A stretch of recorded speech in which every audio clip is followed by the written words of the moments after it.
Unacademy. Let's crack it. Hello everyone, स्वागत है आप सभी का बैंकर्स वे पर। और आज हम लेकर आए हैं टीचर्स टॉक का एपिसोड नंबर 1। और आज हम बात करेंगे एग्जाम में होने वाली वो परेशानियां जो अक्सर बच्चों के फेलियर का कारण बनती है। शायद आज का एक छोटा सा सेशन आप लोगों के काम आए और आपके सिलेक्शन के लिए राह आसान कर दे। तो मैथ्स, इंग्लिश और रीजनिंग में होने वाली परेशानियां जो एस्पिरेंट को एग्जाम जैसे से नजदीक आता है होने लगती है, उस पर काम करने की आज कोशिश करेंगे। तो सबसे पहले अरुण सर, पहला क्वेश्चन मेरा आपसे ये है, मैथ्स एक ऐसा सब्जेक्ट जो बच्चों के लिए, कुछ बच्चे तो होते हैं जो कैलकुलेशन में अच्छे होते हैं, मैथ्स में भी अच्छे निकल जाते हैं, लेकिन बहुत सारे बच्चे ऐसे होते हैं जिनका मैथ्स बैकग्राउंड ना हो शायद, या फिर जो डरते हो मैथ्स से। तो जैसे जैसे एग्जाम आता है उन्हें लगने लगता है कि शायद मैथ्स की वजह से एग्जाम रह ना जाए। तो सर आप उनके लिए क्या बताना चाहेंगे कि अब एग्जाम जैसे से पास आ रहा है वो मैथ्स में क्या करे कि मैथ्स उसके सिलेक्शन की एक वजह बन जाए? अरुण सर। सभी को नमस्कार दोस्तों। देखो, जैसा कि ना सर ने एक सवाल पूछा है कि जिन बच्चों का मैथ्स खराब होता है या जो नॉन मैथ्स बैकग्राउंड से होते हैं, पहली बात आपको ये समझनी होती है कि जिस कंपटीशन को आप तैयार करते हो उसका सिलेबस क्या है। सर, मैंने बहुत लोगों को देखा है, जब बच्चा प्रिपरेशन करने आता है without knowing the syllabus, without knowing the pattern, वो सीधे प्रिपरेशन करना शुरू करता है। अगर आप समझेंगे कि प्री का जो पेपर होता है वो न्यूमेरिकल एबिलिटी का है, यानी सर अगर आप देखोगे प्री और मेंस की जब बच्चा तैयारी कर रहा है तो उसको ये समझना पड़ेगा, इसके पीछे एक क्रोनोलॉजी सेट कर रखी है एग्जामिनर ने कि प्री में हम आपकी नंबर्स की स्पीड चेक करेंगे, आपकी कैलकुलेशंस पावर चेक करेंगे। अब जब ये बात उसको पता है, बट वो फिर भी परेशान सर कैसे होता है कि मेरा अर्थमेटिक खराब है। अब आप देखोगे अगर अर्थमेटिक के जो सवाल भी प्री में पूछे जा रहे हैं, अब यहाँ पर भी दो सेगमेंट है, एक क्लरिकल का और एक पीओ का। मतलब अगर मैं सर ऐसे समझता हूँ कि मुझे तैयारी करनी है और मेरे पास बहुत कम समय है, तो I should focus on clerical first, क्योंकि मुझे क्या दिखाई दे रहा है कि मेरा मैथ्स खराब है। तो मैं क्या करूं, पहले नौकरी लेने के बारे में सोचूं। मैंने मैथ्स से स्टार्ट किया और मैंने देखा क्लरिकल की जो मैथ्स है वो डूएबल है और मेरे को समझ में आ रही है। इसीलिए आपने देखा क्लरिकल कट ऑफ भी काफी हाई जाती है। उसका रीजन ये क्योंकि उसका पेपर का पूछने का तरीका काफी सरल है। जब क्लरिकल आपको तैयार करते हो, आप देखते हो 15-20 नंबर का सर सिंप्लीफिकेशन हो गया।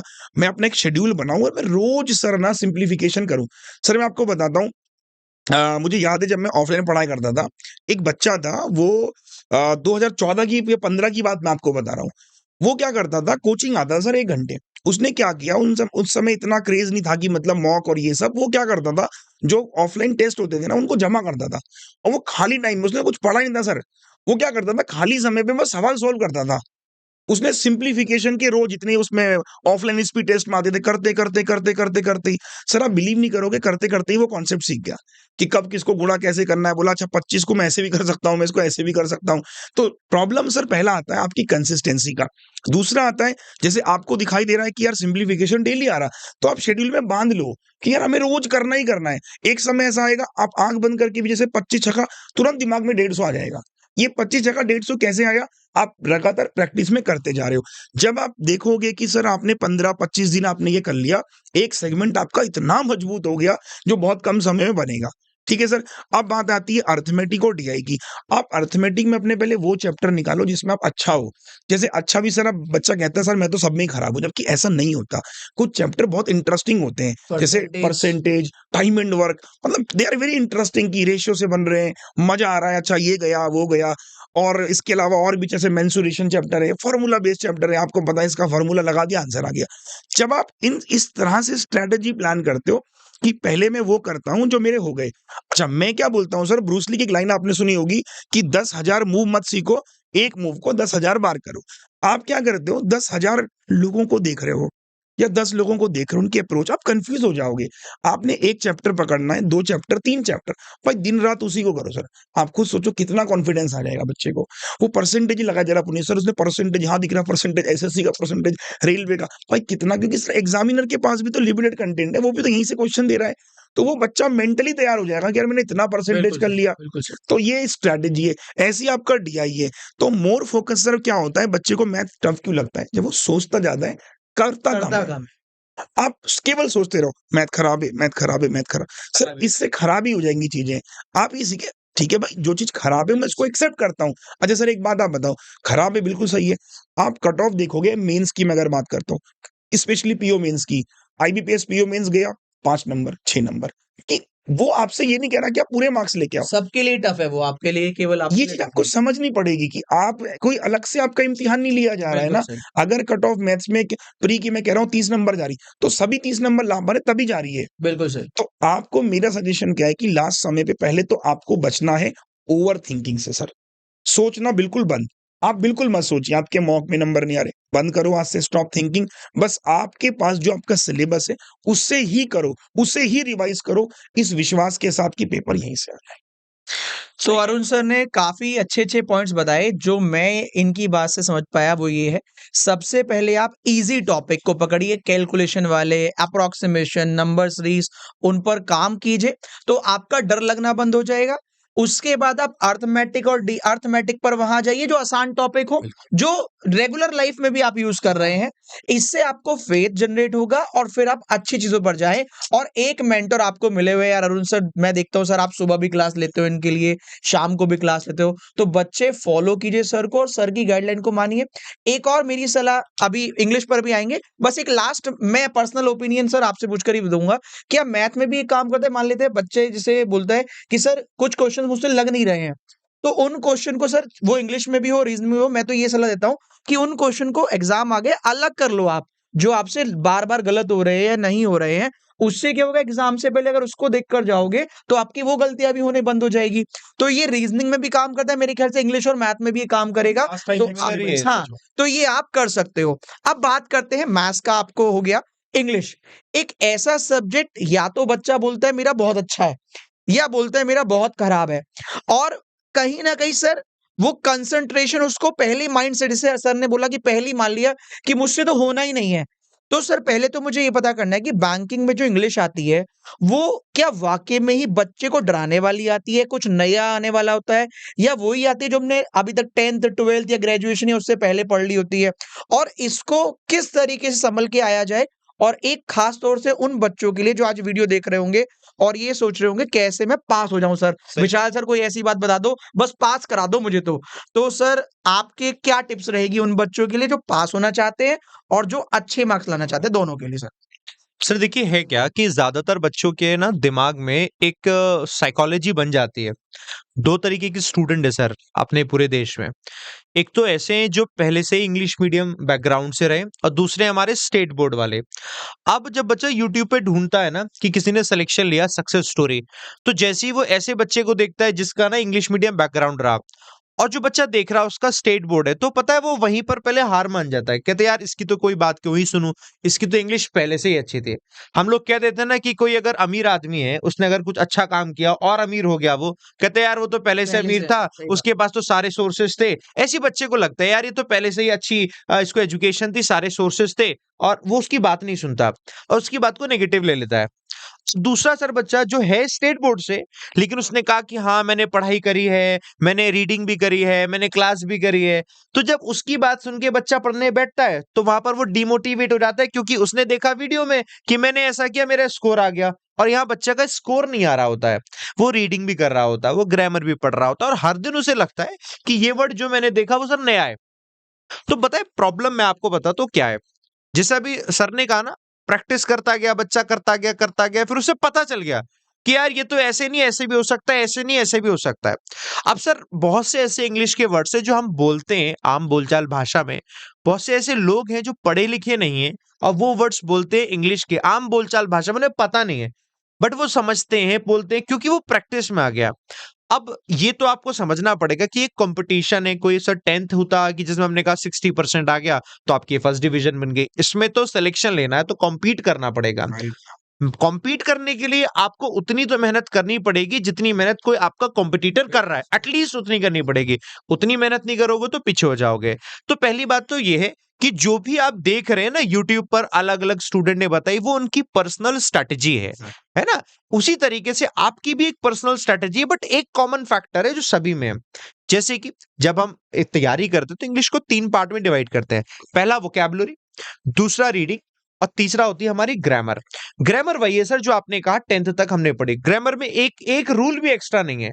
ग्रामर वही है, ग्रामर ज्यादा दिन का होता नहीं है, मतलब चैप्टर है 12, उन 12 चैप्टर को ये अच्छे से पढ़ लोगे बाबू, कहीं से भी पढ़ लो, किताब से भी पढ़ लिया, कहीं से भी पढ़ लिया, 12 चैप्टर है आपने उससे पढ़ लिया, आपकी ग्रामर हो गई।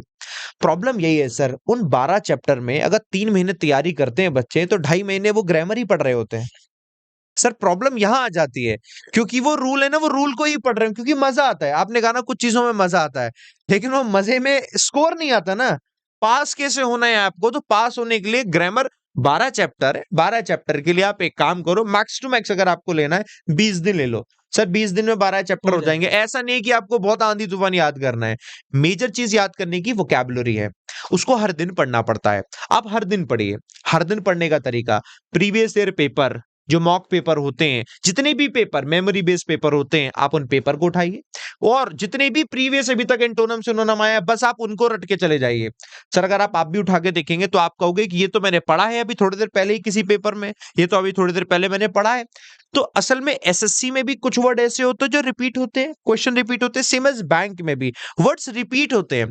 जैसे सर बैंक के ना टॉपिक बड़े लिमिटेड है इंग्लिश में, बिल्कुल सही। जैसे कि सर अगर आ रहा है तो जीडीपी से रिलेटेड आ रहा है, इकोनॉमी से रिलेटेड। इकोनॉमी में कितने ही वर्ड है तो लिमिटेड ही वर्ड ना, बट वो वर्ड नए हैं। अब लिखा है फोस्टर, फोस्टर सुना ही नहीं, समझ में नहीं आ रहा क्या है।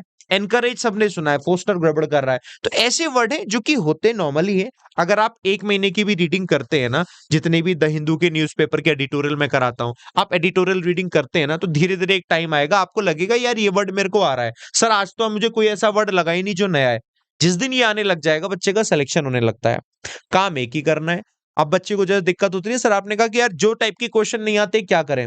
मैं तो सर एक चीज कहता हूं, जिस टाइप के आपके क्वेश्चन नहीं बनते, 3 में से एक बताओ। रीडिंग वाले नहीं बनते, ग्रामर वाले नहीं बनते, वोकैब वाले नहीं बनते, जो नहीं बनते उसी के प्रीवियस ईयर के 500 क्वेश्चन का सेट लगा लो बस। मैं देता हूं खुद 500 क्वेश्चन, 500 नहीं आ रही वोकैब में दिक्कत आ रही है, 500 वोकैब ले लो। अगर फिलर में दिक्कत आ रही है, 500 क्वेश्चन फिलर के, और ये 500 वो हो जाते हैं प्रीवियस ईयर के, कुछ अभी करंट के, और कौन से आ सकते हैं। कहने का मतलब ये कि जब बच्चा 500 क्वेश्चन करता है कि एक हफ्ते का उसने टारगेट लिया, एक हफ्ते में 500 करेंगे, तो कुछ तो इजी होंगे, वो हाल हो जाएंगे, कुछ मॉडरेट होंगे, कुछ डिफिकल्ट होंगे, लेकिन उसका ना वो पैटर्न बन जाएगा। अच्छा इस टाइप के सेंस में ऐसे ऐसे ऐसे वर्ड आते हैं। दिक्कत यही वर्ड की तो होती है सर। इंक्रीज मतलब भी बढ़ना, राइज मतलब भी बढ़ना, सर्ज मतलब भी बढ़ना। अब उसे मालूम है, हमने कहा पेट्रोलियम के प्राइसेस बढ़े तो प्राइस राइज आएगा या प्राइस इंक्रीज आएगा। अब उसने पढ़ा है न्यूज की, अरे प्राइस राइज सुना है मैंने, प्राइस राइज यानी राइज सही है, लेकिन ये आएगा कब सर, जब वो करेगा उस टाइप के क्वेश्चन। हाँ, वरना वो पढ़ता है, उसे पता है सब कुछ, लेकिन लगाएंगे कहाँ ये नहीं पता। तो इसके लिए जिस भी टाइप के क्वेश्चन की दिक्कत है, उस टाइप के क्वेश्चन को बहुत सारे बल्क में लगा लो और सोल्यूशन सर मेरा एक क्वेश्चन है, एक दो, जैसे बच्चे इंग्लिश को देखते हैं ना, जैसे कि अभी आपने बोला, तो मेरा आपसे क्वेश्चन ये है कि जैसे आपने बोला वॉकैब पढ़ लीजिए, है ना? तो बच्चा ना एकदम, जैसे आपने तो कह दिया, आप जो सही से समझ रहा होगा, जो आपके साथ रेगुलर पढ़ रहा होगा, वो तो कहेगा हाँ यार सर सुबह भी यही कहते हैं, रात को भी यही कहते हैं, ठीक है समझ में आ रहा है। एक बच्चों का वो ऐसे सोचेगा, सर मैं उसकी तरफ से बोल रहा हूँ, तो उसका क्या कहना है, क्योंकि उसके लिए हम बैठे हैं बेसिकली कि यार वॉकैब कितनी पढ़ लूं यार, इतनी सारी तो है, इतने वर्ड है, कहाँ तक याद करूं। मतलब अगर वो एक डिक्शनरी भी लेके बैठेगा, सोचेगा कितना है। तो उसके लिए आपकी क्या एडवाइस है? क्योंकि देखो सर मैं तो इतना नहीं जानता, लेकिन मैं आपकी एडवाइस जानना चाहता हूँ कि उसके लिए आप क्या कहना चाहते हो। हम होते हैं ना, हर चीज को ना करने के बहाने ढूंढ लेते हैं। तो मैंने पहले ढूंढ लिया, कितना याद करूं सर, मुझे ये बताइए। तो सर आप उसको बताइए कि कितना याद करना है उसको। सर जैसा कि मैंने आपको बताया कि बड़े लिमिटेड टॉपिक होते हैं इंग्लिश में, ऐसा नहीं कहीं से भी आ जाएगा। अब आर्टिकल जो आ रहा है, अब आर्टिकल ना बहुत लिमिटेड टॉपिक से, मैंने क्या कहा इकोनॉमी, तो मेजरली इकोनॉमी से ही आते हैं। मतलब लिमिटेड वर्ड है, लिमिटेड वर्ड है इकोनॉमी। अब इकोनॉमी के आर्टिकल खुद भी सर 10 दिन पढ़ेंगे, इकोनॉमी के आर्टिकल पढ़ लिया आपने, तो आपको उसके बाहर कोई वर्ड ही नहीं मिलेगा। इकोनॉमी ऐसा नहीं आता सर कि कहीं कोई आपने मतलब इन जनरल कोई स्टोरी है, स्टोरी नहीं आती है ना सर। स्टोरी में जैसे 10th में आपने किताबें पढ़ी होंगी जिसमें कहानी लिख रहा है राइटर, हाँ फिक्शंस नहीं आते उसमें, कि उसमें मेटाफर यूज हो रहे हैं, सिमिले ऐसे आपने वर्ड सुने होंगे, वो नहीं आता ना। तो ऐसे इंग्लिश तो बहुत बड़ी है। हमें क्या पढ़ना, करंट में हो रहे इवेंट्स, जैसे कि हमने क्या बोला, कहीं अभी मीटअप हुआ है ना, 2 कंट्री मिल रही हैं, उनके बीच में पैक्ट साइन हुआ, ऐसी चीजें आती हैं। मतलब कोई स्टोरी नहीं आती। और अगर कभी स्टोरी आती है सर, तो वो इतनी इजी स्टोरी आती है, जैसे सर अभी आईबीपीएस क्लर्क में आएगी, इकोनॉमी का आएगा, लेकिन कितना इजी आएगा। एग्जाम्पल के तौर पर अरुण सर एक एग्जाम देकर आया, तो उसमें पिंक टैक्स आया था, याद है सर? तो इतना इजी आता है कि पिंक टैक्स देख के समझ में आ जाएगा, अच्छा पिंक टैक्स क्या है, ये वो टैक्स है जो कॉस्मेटिक्स पर, लड़कियों के जो सामान होते हैं कॉस्मेटिक्स पर, उन पे लगा देते हैं। मतलब इट्स अ स्टोरी, इसको समझ में आएगा हाँ, सबको। बट अगेन वो स्टोरी भी सर इकोनॉमी से ही जुड़ी हुई है, मतलब टैक्स है, वो है, आप समझ रहे हैं? बिल्कुल सर। तो मतलब कुछ भी एक्स्ट्रा नहीं है, आपको ऐसा आंधी तूफान नहीं पढ़ना, आपको पॉलिटिकल एक भी आर्टिकल नहीं पढ़ना, कि इलेक्शन हो गया है, इनकी पार्टी में कहाँ जा रहे हैं, ऐसे सर एडिटोरियल आते हैं ना, हाँ। मैं वो पढ़ाते ही नहीं हूँ। कहता नहीं आज हमें ये नहीं पढ़ना है। अगर आप रेगुलर पढ़ रहे हो तो बताता हूँ ये वाला आर्टिकल हमें नहीं पढ़ना है, ये हमारे काम का नहीं। इकोनॉमी मेजर सेक्शन है, इसके अलावा अगर आप एडिटोरियल पढ़ोगे थोड़ा घुमा फिरा के सारे बिल्कुल समझ। आते रहते हैं, बस उतने को करना है, एक्स्ट्रा कुछ नहीं करना है। तो दोस्तों विशाल सर की बात से देखो मैंने जो ड्राइव किया वो ये है कि भैया रेगुलर जो डेली न्यूज़पेपर में आता है, जैसे सर अगर हम हिंदी में भी बात कर रहे हैं हम लोग आपस में, तो मुझे लग रहा है 7-8 साल तो हम लोगों को साथ में काम करते हुए हो गए। तो हिंदी में तो दुनिया भर के वर्ड होते हैं, लेकिन बातचीत में रेगुलर यूज होने वाले वर्ड लिमिटेड हैं। तो ऐसे ही बातें तो बहुत सारी हैं, लेकिन वोकैब में यूज होने वाली जो एग्जाम पॉइंट ऑफ व्यू से है वो लिमिटेड है। वो ही आपको याद करना है और वो बताता है टीचर। उसके लिए आना होता है सुबह-सुबह एडिटोरियल की क्लास में। हाँ। तो आप डेली आइए एडिटोरियल में। सर आपको जैसे बहुत लोगों को ये तो पता होता है कि न्यूज़पेपर पढ़ना है, पर ये नहीं पता होता न्यूज़पेपर पढ़ना क्या है भाई? पढ़ना किस तरीके से, हमारे काम का कौन-सा है? तो सर की एडिटोरियल की क्लास में डेली सुबह आइए, वहाँ पर जानिए सर किस तरीके से आपको बता रहे हैं कि आपके काम का है। सही। और उस पर जब आप काम करोगे तो अपने आप चीज़ें आपको हल्की लगने लगेगी। और वो वाली गलती मत कीजिएगा जो सर ने स्टार्टिंग में हाइलाइट करके बताया था कि ये नहीं 3 महीने में 2.5 महीने ग्रामर खेल रहे हैं, क्योंकि उसे करने में मज़ा आती है। तो आप केवल 15, 20, 25 दिन दीजिए सर ने बताया, और सर से एडिटोरियल सुबह पढ़िए, और रात को सर केवल आप लोगों के लिए 8 बजे क्लास लगा रहे हैं इंग्लिश की कि आईबीपीएस में आप पीछे ना हो जाओ। तो आइए साथ में मेहनत कीजिए। अभी सर आपकी 8 बजे क्लास कर रहे हैं, रात को 8 बजे है ना सर? तो इंग्लिश की क्लास सुबह चल रही है, एडिटोरियल की टाइमिंग 7 AM, और रात के 8 बजे इंग्लिश की क्लास आपकी आईबीपीएस क्लर्क के रिगार्डिंग चल रही है। अब दोस्तों अब सर आप रीजनिंग का आप हाँ, खुद ही बताइए। अब मैं रीजनिंग का खुद ही बताता हूँ। दिक्कत होती है। मैथ्स में आपने जान लिया, इंग्लिश में आपने जान लिया, रीजनिंग के अंदर भी आपका ये है कि करने में क्वेश्चन बड़ा मजा आती है। कौन से छोटे-छोटे क्वेश्चन होते हैं, जैसे अरुण सर ने बोला ना कि इसे करने में मजा आती है। तो रीजनिंग के अंदर मजा तो बहुत आती है, लेकिन जो जो टॉपिक टफ हैं, सिटिंग पजल, उसको करने में मजा कम आती है, क्योंकि वो टाइम टेकिंग होता है। तो हमें सबसे पहले सबसे जरूरी काम क्या है? पढ़ाई के साथ-साथ मजे वाले फैक्टर को थोड़ा-सा अलग कर देना है, क्योंकि अभी एग्जाम आ गया है। पता लगा आप उन चीजों को पढ़ने में मजे-मजे में टाइम तो ज़्यादा दे रहे हो, लेकिन वो एफर्ट आपके लग नहीं पा रहे सही डायरेक्शन सही में। बात। तो रोज डेली आप क्या काम करेंगे? जैसे इंग्लिश हो, रीजनिंग हो, मैथ हो, जो आपसे क्वेश्चंस नहीं हो रहे हैं, उनकी एक अलग बुक बना लीजिए, इंग्लिश की भी, रीजनिंग की भी, मैथ की भी। आप उन पर डेली काम कीजिए, क्योंकि आपका एग्जाम तो आ चुका है। साथ ही साथ पजल को इंप्रूव करने के लिए मैं डेली रात को 10 बजे आपके लिए लेकर आता हूँ, 10 बजे 10 पजल। आप मेरे साथ वहां आएंगे, 10 बजे पजल करेंगे, और मैं आपको वैरायटी ऑफ पजल क्यों करा रहा हूं? देखिए, जैसे क्वेश्चन तो सारे सिमिलर होते हैं, लेकिन वही क्वेश्चन बॉक्स में आ जाता है, अगले दिन वही क्वेश्चन फ्लोर में आ जाता है, अगले दिन वही क्वेश्चन सिंगल लाइन में आ जाएगा। उनके अंदर जो लाइंस होती है ना, जैसे वोकैब में सर अगर आपने मीनिंग सीख लिया, तो वो कहीं पर भी आएगा, आपको उसका मीनिंग पता है तो थोड़ा सा आप आंसर निकाल लोगे। तो सेम रीजनिंग में भी लाइंस होती हैं कि जितने मेंबर इसके ऊपर हैं उतने मेंबर इसके नीचे हैं। अब चाहे सर ये फ्लोर में आए, चाहे बॉक्स में आए, चाहे रो में आए, चाहे कहीं पर भी सभी आए, जगह एक कॉमन सब जगह इसका कॉमन मीनिंग है। सर जैसे कि मैंने आज ही पूछा था, आज ही क्लास में मैं कह रहा था नेक्स्ट कहाँ पर आएगा, तो बच्चे ने कहा नेक्स्ट इधर भी आएगा, इधर भी आएगा। तो मैंने कहा भाई आज कौन सा डे है? बोले फ्राइडे। मैंने कहा नेक्स्ट डे कौन सा? बोले सैटरडे। मैंने कहा तो इसमें क्यों नहीं कहा थर्सडे भी है? तो बहुत सारी चीजें तो नॉर्मल हमारी लाइफ में हम डेली यूज करते सही हैं। बात। जैसे सर आप भी कहते होंगे चलो नेक्स्ट क्वेश्चन पे चलते हैं, तो कभी आप पिछले वाले पे थोड़ी ना जाते हैं भाई, नेक्स्ट पे ही आते हैं। तो सेम जैसे सर मैं कह रहा था कि मान लेते हैं चौथे फ्लोर पे हम रह रहे हैं, तो 2 फ्लोर ऊपर कौन सा है? तो बच्चा क्या कहता है 4 + 2 + 1 7 पर है। तो मैंने कहा भाई तुम्हारे गाल पे 4 चांटे लग गए, 2 और लगा दे तो कितने लगेंगे? तो कहेगा 6। तो मैंने कहा फिर पहले 7 क्यों बता रहा था भाई? तो सेम सिंपल चीजों को कॉम्प्लिकेटेड हम अपने आप ही बना लेते हैं। आप सिंपल चीजों को सिंपल रखिए, वो रीजनिंग में भी वही है, मैथ में भी वही है, रीजनिंग जीए में भी वही है, इंग्लिश में भी वही है। आइए हमारे साथ, हमें टाइम दीजिए, डेली रात को 10 बजे आप आइए, पजल की प्रॉब्लम आपकी मैं दूर करा रहा हूँ। कॉन्सेप्चुअल आपने एक बार सीख लिया तो केवल प्रैक्टिस करनी होती है यार। और हम इतने सालों से मेहनत कर रहे हैं आप लोगों के पीछे, आपके सिलेक्शन के पीछे, क्योंकि हमें भी पता है टीम एवीपी का नाम भी तभी होगा जब आपका सिलेक्शन होगा। तो हम खुद ही कहते हैं कि भैया एडिटोरियल क्यों मैं पढ़ा रहा हूँ, क्योंकि मुझे पता है इसके बिना तेरा सिलेक्शन नहीं होना। क्यों मैं मैथ के डीआई और अर्थमेटिक पढ़ा रहा हूँ, क्योंकि पता है अगर ये नहीं पढ़ाऊंगा तो तू पीछे रह जाएगा। क्यों मैं 10 बजे पजल करा रहा हूँ, क्योंकि मुझे पता है इस पे मेहनत नहीं करूंगा तो सिलेक्शन नहीं ले पाएगा। अगर आपको सारी चीजें हम दे रहे हैं तो आपका केवल एक ही ऑब्जेक्टिव रह जाता है, हमारी बातों को सुनकर उस पे अमल करने का। तो आज के सेशन में मेरी तरफ से तो इतना ही। मुझे लगता है आपको ये सेशन बहुत फ्रूटफुल रहा होगा। आप अपने कमेंट जरूर दीजिएगा। हम टीचर्स टॉक के एपिसोड 2 में उन्हीं वाले चीजों पर बात करेंगे, चाहे वो इंग्लिश में आपकी कोई प्रॉब्लम हो, चाहे रीजनिंग के अंदर कोई प्रॉब्लम हो, चाहे मैथ के अंदर कोई प्रॉब्लम हो। और ये एपिसोड हम बहुत जल्दी लेकर आएंगे, हो सकता है नेक्स्ट फ्राइडे लेकर आएं। तो जरूर कमेंट करके बताइएगा आपकी प्रॉब्लम क्या है। मैं विशाल सर, अरुण सर और अगली बार अभिजीत सर से भी वो क्वेश्चन आपके लिए पूछूंगा। तो ऑल दी वेरी बेस्ट, आप इन पर काम करेंगे और सिलेक्शन लेंगे। Thank you.